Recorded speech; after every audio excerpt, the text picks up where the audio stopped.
నిర్గమాకాండము ఇశ్రాయేలు ప్రజలు ఏ రీతిగా ఐగుప్తు బానిసత్వం నుండి విమోచించబడి దేవునికి యాజక ప్రజగా మరియు పరిశుద్ధ జనముగా చేయబడ్డారో తెలియచేస్తుంది. యాజక జనమైనటువంటి ఇశ్రాయేలు ప్రజలు ఏ విధంగా తమ విధులను నిర్వర్తించాలో, ఫరో సేవ నుండి, ఐగుప్తు చెర నుండి దేవుని సన్నిధిని చేరినటువంటి ఈ ప్రజలు ఎలాగూ దేవుని సేవ చేయాలో తెలియచేసేదే లేవీకాండం. ఇది లేవీల ఆరాధన పుస్తకము, వారి విధి నిర్వహణల సూచన గ్రంథము. లేవీకాండము 2 భాగాలుగా విభజన చేయవచ్చు. ఒకటి బలి అర్పణలు అర్పించు విధము, 1 నుండి 7 అధ్యాయాలు. 2వ భాగము పరిశుద్ధ సూచనలు, పరిశుద్ధ దేవుని సేవించుటకు ప్రజలు ఏ విధంగా పరిశుద్ధంగా జీవించాలో, పరిశుద్ధంగా సేవించాలో ఆయనను తెలియచేస్తుంది. పరిశుద్ధత అన్న పదము లేదా తలంపు 87 సార్లు ఈ గ్రంథంలో మనకు అగుపడుతుంది. ఇశ్రాయేలు ప్రజలు 1 సంవత్సర కాలం సీనాయి పర్వతం వద్ద నుండి దేవుని యొక్క ఆజ్ఞలను వారు తీసుకున్నారు. పరిశుద్ధుడైన దేవునితో నిబంధన చేసుకొనిన ఈ నిబంధన జనము నిబంధనలోని షరతులను వారు గైకొనాలి. ఆ షరతులే ధర్మశాస్త్రపు ఆజ్ఞలు. ఇందు ప్రాముఖ్యమైన అంశములు ప్రథమముగా బలి అర్పణలు. 5 బలులను, పంచబలులను మనం ఇక్కడ చూస్తాము. ఈ బలి అర్పణలు రానున్న ప్రశస్తమైనటువంటి దేవుని కుమారుని యొక్క బలి అర్పణను, రక్షణార్థమైన ఆయన విమోచన కార్యాన్ని తెలియజేస్తాయి. ప్రథమముగా దహన బలి. మంద నుండి నిర్దోషమైనది మగది తీసుకొనవలెనని, బలి అర్పించినప్పుడు ఆరాధికుడు బలి పశువు తల మీద చేతులుంచవలనని, ఇది అతని పాప ప్రాయశ్చిత్తం కొరకు అని, పొట్ట, పేగులు, తుంటిగూడు తప్ప మిగిలినది బలి పీఠంపై దహింపవలనని ఆజ్ఞాపించబడుతున్నారు. దహన బలి ధనవంతుడు అయితే ఆవును, మధ్య తరగతి వారు గొర్రె లేదా మేకను, బీదలు పక్షిని తీసుకొని రావచ్చు.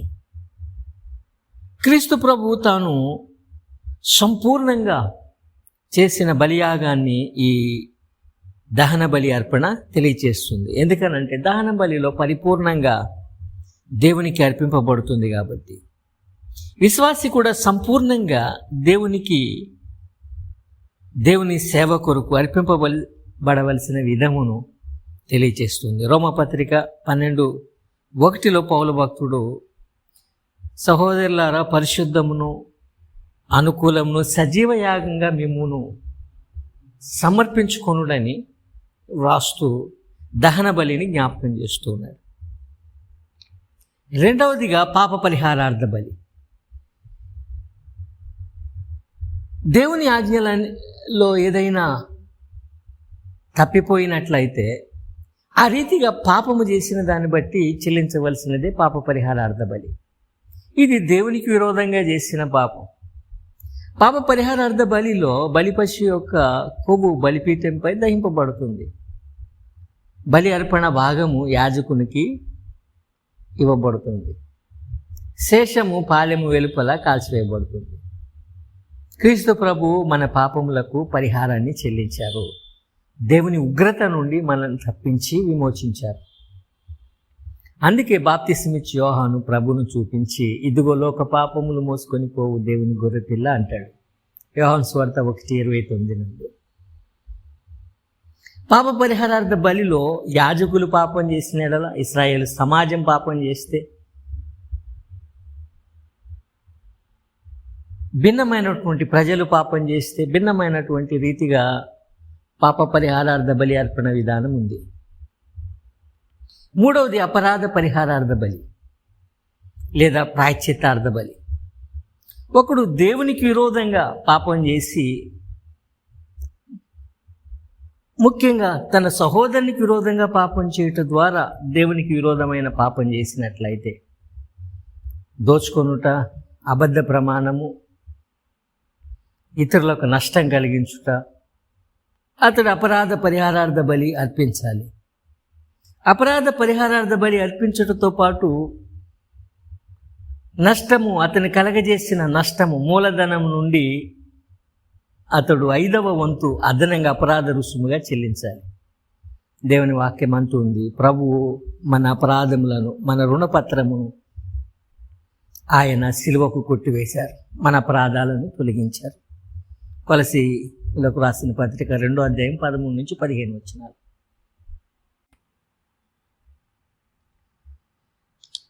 నాలుగవది సమాధాన బలి లేదా కృతజ్ఞత బలి.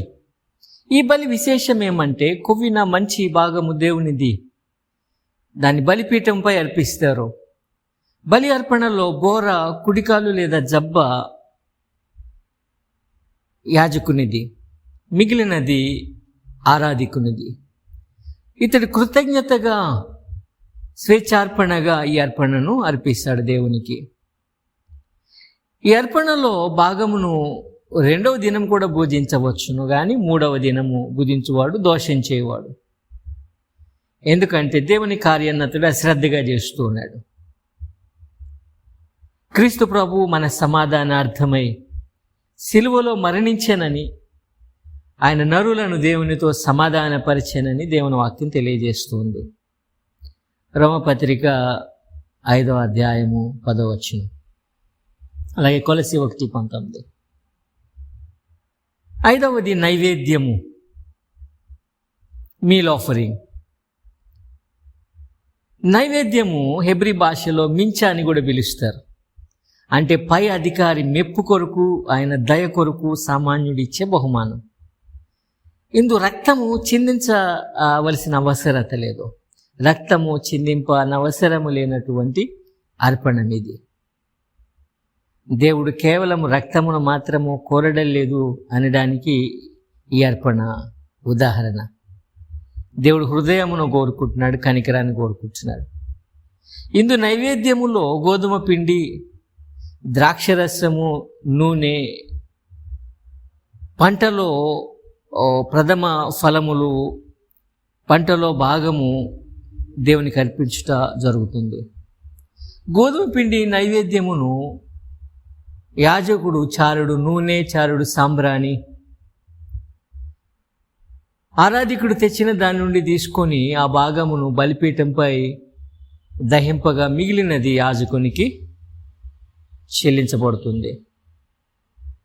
గోధుమ పిండితో చేసిన పెనం మీద కాల్చిన లేదా వండిన అప్పము, ప్రథమ ఫలములు అర్పింపబడతాయి. అయితే నూనె, ఉప్పు, సాంబ్రాణి ఉపయోగించవచ్చు, కానీ పులుపు మరియు తేనె ఉపయోగింపకూడదు.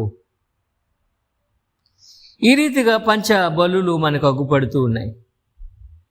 బర్న్ట్ ఆఫరింగ్ దహన బలి, సిన్ ఆఫరింగ్ పాప పరిహారార్థ బలి, గిల్ట్ ఆఫరింగ్ అపరాధ పరిహారార్థ బలి, పీస్ ఆఫరింగ్ సమాధాన బలి, అలాగే నైవేద్యము మీల్ ఆఫరింగ్. ధర్మశాస్త్రం యొక్క ఆజ్ఞలు, విధులు దేవుడు ఇశ్రాయేలు ప్రజలను సీనాయి పర్వతం దగ్గర నిలిపి వారికి ఇస్తాడు. ఇవి కృపతో నిబంధన చేసిన దేవునికి సరిగా స్పందించే విధానము. ప్రజలు దేవునికి విధేయత చూపాలి. దేవుని ఆజ్ఞలను గైకొనుట పైనే వారు ఏ విధంగా ఆశీర్వదించబడతారు, దేవుడిచ్చిన దేశమందు ఎలా విస్తరిస్తారు అన్నది ఆధారపడి ఉంది. దేవుని ప్రజలైన వీరు చుట్టుపక్కల ఉన్న అన్యజనుల నుండి ప్రత్యేకంగా ఉండుటకు ఈ నియమాలు, ఆజ్ఞలు ఇవ్వబడ్డాయి. ఇశ్రాయేలు ప్రజలు విడిచి వచ్చినటువంటి ఐగుప్తు దేశము కావచ్చు, వారు నివసించబోచున్న కానాను దేశం యొక్క సంస్కృతి, ఆచారాలు చెడ్డవి. ఈ అన్ని ఆచారములు అనైతికమైనవి, వావి వరసలు లేనివి. పిల్లలను అగ్నిగుండం దాటించుట, బలి అర్పించుట, వంటి నిషేధితమైనటువంటి ఆచారాలతో అన్య ఆచారాలు నింపబడ్డాయి. ఆరాధనలో భాగంగా ప్రతి విధమైన చెడు ఆ పురాతన కాలమందు అంగీకరించబడింది. తద్విరుద్ధంగా దేవుని ప్రజలు పరిశుద్ధులుగా నుండుటను ధర్మశాస్త్రపు ఆజ్ఞలు నేర్పుతూ ఉన్నాయి.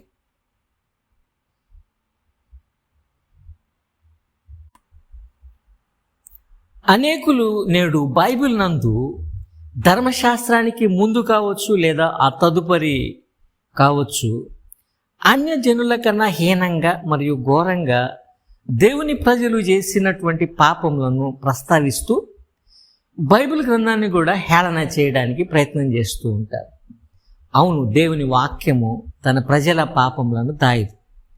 పైగా దేవుని ధర్మశాస్త్రమును, దేవుని చట్టమును కలిగిన ప్రజలుగా దేవుని ప్రజలు వారి పాపాన్ని బట్టి అధిక శిక్షను పొందాలని వాక్యము ప్రకటిస్తుంది, గద్దిస్తుంది అని మరవద్దు. అయితే వారు శిక్ష తర్వాత కూడా పశ్చాత్తాప పడితేనే ఆత్మీయంగా తిరిగి నిలపబడతారు, లేదంటే ఆత్మీయంగా కూడా నశించిపోతారు. మరి ధర్మశాస్త్రపు ఆజ్ఞలలో నేడు క్రైస్తవుడు వేటిని పాటింపాలి, వేటిని పాటింపనక్కర్లేదు అనడానికి 3 రకములైన ధర్మశాస్త్రపు నియమములను గూర్చి మనం ఎరగాలి. ఆ 3 రకములైన నియమములు ఏమంటే, 1 పౌర శుద్ధి నైతిక నియమములు, civil, ceremonial and ethical laws. పౌర నియమాలు ధర్మశాస్త్రమందు ప్రజలు తమ దేశమునకు, రాజ్యానికి చెందినటువంటి పౌరులుగా ఏ ఆజ్ఞలు నియమాలు పాటించాలో వాటిని ఆ దేశం యొక్క చట్టమునకు ఆ రాజ్యపు పౌరులుగా కట్టుబడి వాటిని పాటింపాలి. ఉదాహరణకు ఆస్తి హక్కు, నేరస్తులను శిక్షించుట, సాంఘికమైన సంబంధాలు ఏ విధంగా ఉండాలి, అవి అధిగమించినప్పుడు కలిగే శిక్షలు పౌర నియమాలలో ఇది భాగం. 2వది శుద్ధీకరణ నియమాలు లేదా ఆచార నియమములు, మత సంబంధమైన నియమాలు. యూదు మతమునకు చెందిన వారిగా వారు ఏ విధంగా ఆరాధింపాలి, పండుగలు ఆచరింపాలి, ఆరాధనకు ఏ విధంగా శుద్ధీకరించుకోవాలి, మరణ సమయమందు, శిశు జనన సమయమందు ఏ విధమైన శుద్ధి నియమాలు పాటించాలి అనేది ఇక్కడ శుద్ధీకరణ నియమాలు ధర్మశాస్త్రమందు ఇవ్వబడ్డాయి. ఇశ్రాయేలు ప్రజలు దేవుని ప్రజలు, దేవుని సన్నిధి బాహాటంగా వారి మధ్య ఉంది కాబట్టి భౌతికమైన శుద్ధి కూడా వారు పాటింపవలసిన వారిగా ఉంటున్నారు. వారి పాలెమును కూడా శుద్ధిగా వారు ఉంచుకోవలసిన వారిగా ఉన్నారు. 3వది నైతిక నియమాలు. ఈ నియమములు దేవుని పట్ల, మనుషుల పట్ల అయిన విధులను తెలియజేస్తాయి. కాబట్టి ఏ దేశమునకు చెందిన, ఏ కాలమునకు చెందిన, ఏ మతమునకు చెందిన ప్రతి ఒక్క మనుషునికి కూడా ఈ నైతిక నియమాలు, ఎథికల్ లాస్ వర్తిస్తాయి. కేవలం ఒక మతమునకు, ఒక దేశమునకు మాత్రమే కాదు.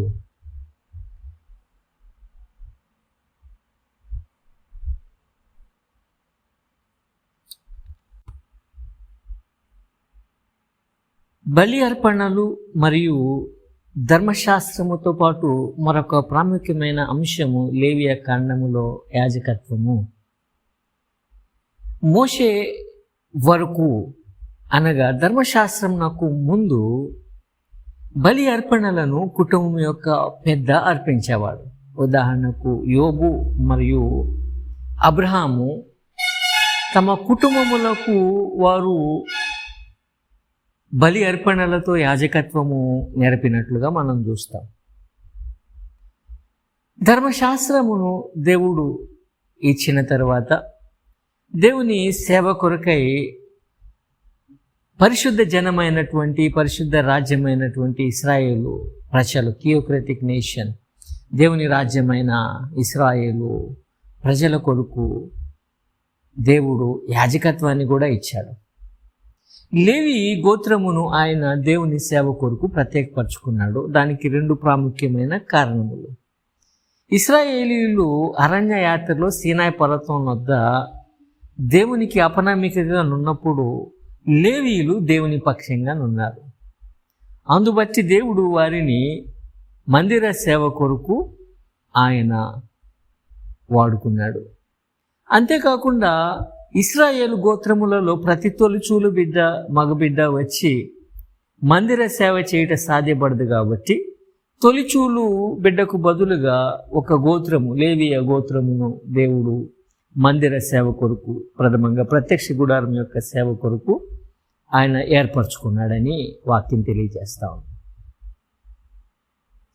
దేవుడు అహరోనును ప్రధాన యాజకునిగా, అతని కుమారులను యాజకులుగా ఏర్పరచుకున్నాడు.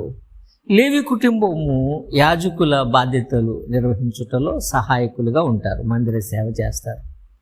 యాజకుని యొక్క ప్రాముఖ్యమైన విధులు 5. 1, దేవునికి మనిషికి మధ్యవర్తిగా ఉండుట ప్రధానమైన పని. దేవుని యొక్క మాటలు ప్రజలకు తెలియచేయుట, ప్రజల యొక్క వేదనలు దేవుని వద్దకు తీసుకొని పోవుట వారి ప్రథమమైన పని. 2, బలి అర్పణలను నిర్వహించి పాపములకు ప్రాయశ్చిత్తం చేయుట. 3, ప్రజలకు మరియు దేశమునకు, వ్యక్తిగతముగా వ్యక్తులకు మరియు సమాజానికి దేవుని చిత్తాన్ని తెలియచేయుట. 4, ధర్మశాస్త్రము యాజకుల వశం కాబట్టి ధర్మశాస్త్రము కలిగి ఉండి దానిని ప్రజలకు బోధించుట. 5, ప్రత్యక్ష గుడారమందు ఆలయమందు పరిచర్య జరిగించుట, తమ విధులు నిర్వహించుట. లేవియ కాండములో 4వ అంశము పండుగలు. ఈ పండుగ సమయాలలో ఇశ్రాయేలు ప్రజలు పరిశుద్ధ దేవుని సన్నిధిలో అగుపడవలెను. ఇక్కడ దేవుడే ఆతిథ్యం ఇచ్చువానిగా నుండగా ఆయన ప్రజలు అతిథులుగా ఉంటారు. ఈ పండుగలు ఇశ్రాయేలు ప్రజలలో ఐక్యతను, ఉజ్జీవమును కలగచేశాయి. మెస్సియా ప్రభువును గూర్చిన నిరీక్షణను, ఆయన తీసుకొని వచ్చే విమోచనను వారికి గుర్తు చేయటానికి ఉపయుక్తమయ్యాయి. ఈ పండుగలు ఆచరించుట ప్రజల ఉజ్జీవమును తెలియచేస్తుంది. ఈ 7 పండుగలు 3 నియామక సమయాలలో వస్తాయి. మొదటి మాసము, 3వ మాసము, 7వ మాసములలో వస్తాయి. కాబట్టి ఇశ్రాయేలు పురుషులందరూ ముమ్మారు దేవుని సన్నిధిలో అగుపడాలి. తదుపరి ఇశ్రాయేలు ప్రజలు చెదిరిపోయిన తర్వాత కూడా కనీసం ఒక్క మారైనా దేవుని మందిరానికి రావటము ఆధిక్యతగా ఎంచుకునేవారు. ఈ 7 పండుగలు. 1, పస్కా పండుగ. ఇశ్రాయేలు క్యాలెండర్ నందు మొదటి మాసం అబీబు లేదా నిస్సాను మాసమందు ఈ పండుగ వస్తుంది. మొదటి నెల 10వ దినాన పస్కా బలి పశువు ఎన్నుకోబడుతుంది. 14వ దినాన బలి అర్పణ చేయబడుతుంది. పస్కా అనగా పాస్ఓవర్, దాటిపోవుట, మరణము దాటిపోవుట. ఐగుప్తు దేశమందు ఇశ్రాయేలు ప్రజల ప్రతి తొలుచూలు సమరింపబడవలసి ఉండగా ఇశ్రాయేలు ప్రజల ఇండ్లను మరణదూత దాటిపోయినందున ఈ పస్కా బలి పశువు వారు వధించి వారి గడప కమ్ములకు పూసుకొనినందున మరణదూత దాటిపోయిన దానిని వారు జ్ఞాపకం చేసుకుంటారు. ఈ పండుగ ఆచరించుట ఇశ్రాయేలు ప్రజలలో ఉజ్జీవమును తెలియజేస్తుంది. మన పస్కా బలి పశువు క్రీస్తు ప్రభువుగా అగుపడుతున్నారు. లోక పాపములను మోసుకొని పోయి దేవుని గొర్రెపిల్ల ఆయన. 2వది పులియని రొట్టెల పండుగ. మొదటి నెల 14వ దినమున పస్కా బలి పశువు వధింపబడిన తరువాత 7 దినములు కేవలము పులియని రొట్టెలు మాత్రమే ప్రజలు ఆహారంగా తీసుకుంటారు. వారు దీపము వెలిగించి పులిసినది ఏదైనా ఉందేమోనని ఇంటి నుండి తీసివేస్తారు. ఇది పరిశుద్ధ జీవితము యొక్క ఆవశ్యకతను తెలియజేస్తుంది. మన పస్కా బలి పశువు వధింపబడినందున పులియని రొట్టెలతో పండుగ ఆచరింతుము అని భక్తుడు దేవుని పిల్లలను ఆహ్వానిస్తున్నాడు. 3వది ప్రథమ ఫలముల పండుగ. ఇశ్రాయేలు ప్రజలు తమ పంటలో ప్రథమ ఫలములు ధాన్యమైన పండ్లైనా మరేమైనా దేవుని సన్నిధికి తీసుకొని వస్తారు. యాజకుడు దానిని దేవుని సన్నిధి నందు ఉంచుట జరుగుతుంది. దేవుడిచ్చిన పంటకు ఇది కృతజ్ఞత తెలియచేయుట. క్రీస్తు ప్రభు మన ప్రథమ ఫలముగా మృతుల నుండి లేపబడ్డారు. ఆయన ఈ దినం యొక్క ప్రత్యేకత దేవునికి ఒక ఏడాది పొట్టేలు దహన బలిగా అర్పించుట. ఒక ప్రత్యేక నైవేద్యము అర్పింపబడుతుంది. 4వ పండుగ, వారముల పండుగ, లేదా పెంతెకొస్తు పండుగ, లేదా కోతల పండుగ అని 3 పేర్లు. పస్కా తరువాత సబాతునకు 7 వారములు లెక్కించి తదుపరి వచ్చే పండుగ వారముల పండుగ. ఇక్కడ విశేషం ఏమంటే, ఇక్కడ పులిసిన 2 రొట్టెలు దేవునికి అర్పణగా ఇస్తారు. ఇది ఇంటిలోని తూములో నుండి 10వ వంతు గోధుమ పిండి తీసుకొని దేవుని సన్నిధికి తీసుకొని రాబడుతుంది. అందు నుండి చేయబడుతుంది. దీని భావము, దేవుడు సమృద్ధిగా ఆహారం ఇచ్చాడు. మరలా పంట చేతికి వచ్చింది, ఇంకా ఇంట సమృద్ధిగానే ఆహారం ఉంది అని భావం. ఇక్కడ మాత్రమే పులిసిన రొట్టెలు అర్పింపబడతాయి. 5వది శృంగధ్వని పండుగ. ఇది శృంగధ్వని జ్ఞాపక పండుగ అని కూడా పిలుస్తారు.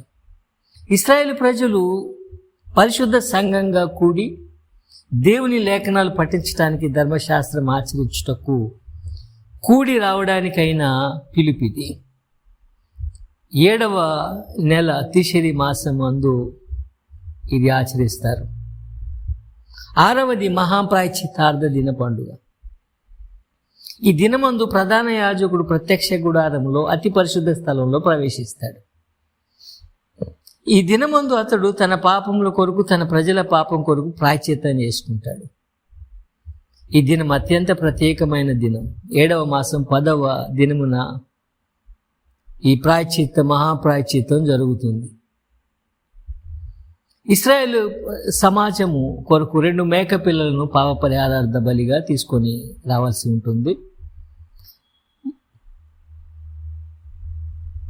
ఒకటి చీట్లు వేసి, 2 కూడా చీట్లు వేసి, ఒకటి యెహోవా పేరట, మరొకటి విడవబడుటకు అని వ్రాయబడుతుంది. యెహోవా పేరట చీటిపడు మేకను దేవునికి పాప పరిహారార్థ బలిగా అర్పిస్తారు. ఆ రక్తము తీసుకొని అతి పరిశుద్ధ స్థలములో రక్షించుట జరుగుతుంది.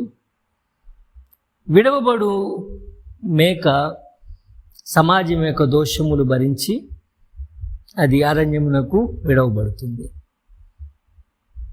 ఈ దినమందు ఇశ్రాయేలు ప్రజలు తమ పాప దోషములు ఒప్పుకుంటూ తమను దుఃఖపరుచుకుంటారు. చిన్న బిడ్డలు సైతము ఉపవాసిస్తారు. 7వది గుడారముల పండుగ. ఇది ప్రత్యక్ష గుడారం కాదు, కానీ ఇశ్రాయేలు ప్రజల అరణ్య యాత్రను జ్ఞాపకం చేసుకొని చిన్న చిన్న గుడారములు, చెట్ల కొమ్మలు, ఆకులతో చిన్న గుడిసెలు నిర్మించుకొని అందులో ప్రజలు నివసించుట. ఇది 7వ నెల 15వ దినం మొదలుకొని 7 దినములు ఆచరిస్తారు.